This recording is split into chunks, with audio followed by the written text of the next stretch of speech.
Hello, this is your instructor, Chris Adalke, and welcome to the Week 1 wrap-up. So in Week 1, we had a discussion where you got to learn more about your fellow classmates, you got to discuss your experience, your background, what you were excited to learn, what you were most concerned about learning or most fearful of. And this is a great way to reflect on your experience and kind of learn and see what your experience, your skills, your abilities, what that will do for you and possibly help you better understand course material. But then you can also use it to draw out on things that you're afraid of. So if you're afraid of calculations, what from your experience could help you better understand calculations?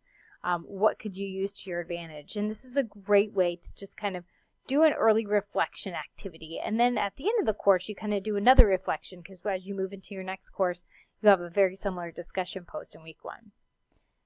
You also had a couple assignments. So you had your pharmacy management software. You had multiple prescriptions with that, and I did post an announcement about that you are actually using Appendix B.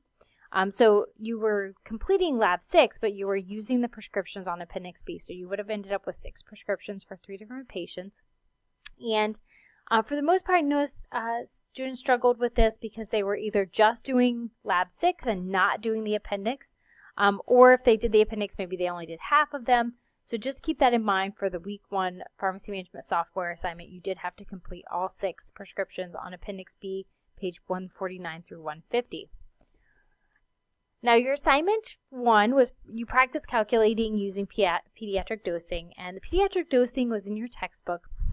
So just keep that in mind. If you struggled with it, take a look at the corrections that were provided. I also provided a little tutorial in the Week 1 student materials for you to take a look at as well. But just keep in mind not to use external sources for your conversions. I could tell that there were some external sources when I started to see answers that wouldn't have fit for the 2.2 pounds per kilogram conversion.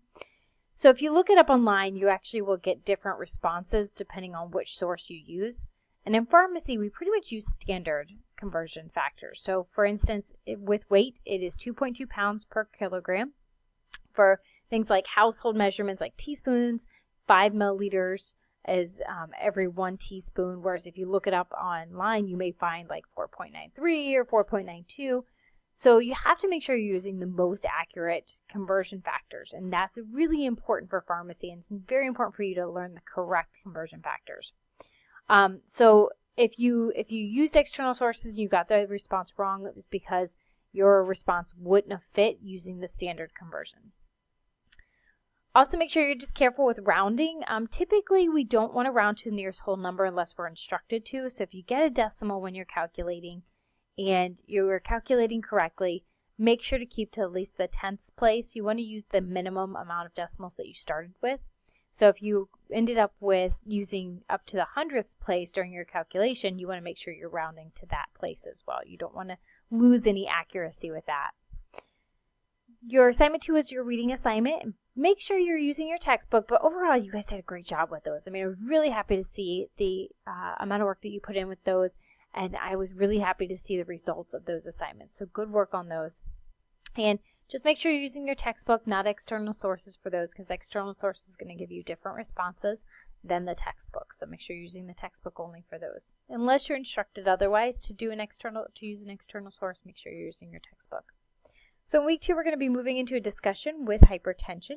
So it's going to be a really fun discussion. We're going to get to talk about more about medications for hypertension and cardiac conditions. And then we're also going to be continuing on with the pharmacy management software, and we're going to have 2 assignments as well. So I hope you guys have an awesome Week 2, and I look forward to seeing how you progress into this next week.